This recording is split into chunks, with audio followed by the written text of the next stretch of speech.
আসসালামু আলাইকুম এভরিওয়ান। ওমার্স মম ফুড কর্নারের নতুন আরও একটি এপিসোডে আপনাদের সবাইকে ওয়েলকাম জানাই। আজকে আপনাদের সাথে শেয়ার করব মাছের বারবিকিউ।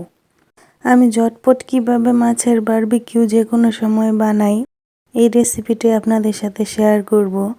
তবে এই বারবিকিউটা খেতে ভীষণ টেস্টি হয়ে থাকে। আর এই বারবিকিউটা আমি চুলাই করে দেখাবো। তো এই মজার রেসিপিটি দেখার জন্য পুরো ভিডিওটি না টেনে শেষ পর্যন্ত দেখার অনুরোধ রইল। বারবিকিউ করার জন্য এখানে আমি মাঝারি সাইজের একটা মাছকে খুব ভালো করে লবণ এবং লেবু দিয়ে পরিষ্কার করে নিয়েছি এবং ছুরি দিয়ে মাছটাকে খুব ভালোভাবে চিড়ে নিয়েছি। এই মাছের নামটি আমার জানা নেই, তবে দেখতে অনেকটা তেলাপিয়ার মাছের মতো। তো এখন এই মাছটাকে আমি খুব ভালোভাবে ম্যারিনেট করার জন্য মশলা রেডি করব। তো প্রথমে এখানে একটি মিক্সিং বোল নিয়ে নিলাম। এখানে দিয়ে দিয়েছি 1.5 টেবিল চামচ টক দই এবং 1 টেবিল চামচের মতো লেবুর রস। দিয়ে দিলাম স্বাদ মতো লবণ, হাফ চা চামচ হলুদ গুঁড়া, হাফ চা চামচ মরিচ গুঁড়া। এই মরিচ গুঁড়াটা প্রচুর ঝাল, তাই আমি কম ব্যবহার করেছি। 1 চা চামচ ধনিয়া গুঁড়া, হাফ চা চামচ তান্দুরি মশলা এবং এর সাথে দিয়ে দিয়েছি আমি কিছুটা অরিগানো। এটা অপশনাল, আপনারা চাইলে নাও দিতে পারেন। প্রথমে আমি আদা রসুনের পেস্টটা দিতে ভুলে গিয়েছিলাম। মাছ দেওয়ার আগে মশলাটার সাথে আমি 1 টেবিল চামচ আদা রসুন মিশিয়েছি।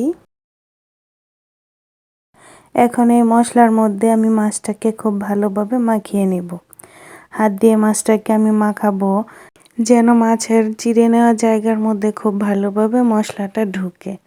এই মশলাটা যত ভালোভাবে ঢুকবে ভাজার পর মাছটা খেতে তত বেশি ভালো লাগবে।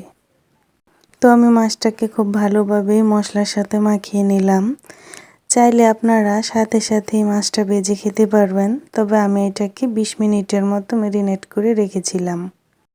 ম্যারিনেট করে রাখলে ভাজার পর মাছটা খেতে বেশি ভালো লাগে। তো আমি যে কোনো সময় এই অল্প মশলা দিয়ে খুবই সহজে এইভাবে বারবিকিউটা করে খাই। ভীষণ ভালো লাগে খেতে, তাই ভাবলাম যে আজকে আপনাদের সাথে শেয়ার করি। ফিরে এলাম 20 মিনিট পর। একটি প্যানে তেল গরম করে মাছটাকে দিয়ে দিলাম। এখন মিডিয়াম হিটে এই মাছটাকে আমি খুব ভালোভাবে ভেজে নেব। এই মাছটাকে অবশ্যই সময় নিয়ে ভাজতে হবে। এই মাছটা ভাজতে আমার প্রায় 15 মিনিট সময় লেগেছিল। চুলার ফ্লেমটা হাই রেখে মাছটা কখনো ভাজতে যাবেন না, তাহলে উপর দিয়ে পুড়ে যাবে আর ভিতরে পারফেক্ট হবে না। এ পর্যন্ত যারা রেসিপিটি দেখেছেন তাদেরকে অসংখ্য ধন্যবাদ। আর আমার চ্যানেলে যারা নতুন এখনও সাবস্ক্রাইব করেননি, প্লিজ চ্যানেলটি সাবস্ক্রাইব করে পাশে থাকা বেল বাটনটি অন করে দিবেন। যখনই আমি নতুন নতুন মজার রেসিপি শেয়ার করব সবার প্রথমে আপনি নোটিফিকেশন পেয়ে যাবেন। আর রেসিপিটি ভালো লাগলে প্লিজ ভিডিওতে একটি লাইক করে দিবেন। এই মাছটা দেখতে যদিও তেলাপিয়ার মতো, তবে খেতে এর স্বাদটা তেলাপিয়ার থেকে একটু ভালো।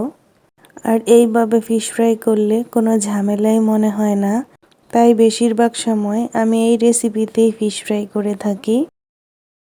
তো আমার কাছে তো এই রেসিপিতে ফিশ ফ্রাই খুবই ভালো লাগে। আশা করছি আপনাদেরও খুব ভালো লাগবে।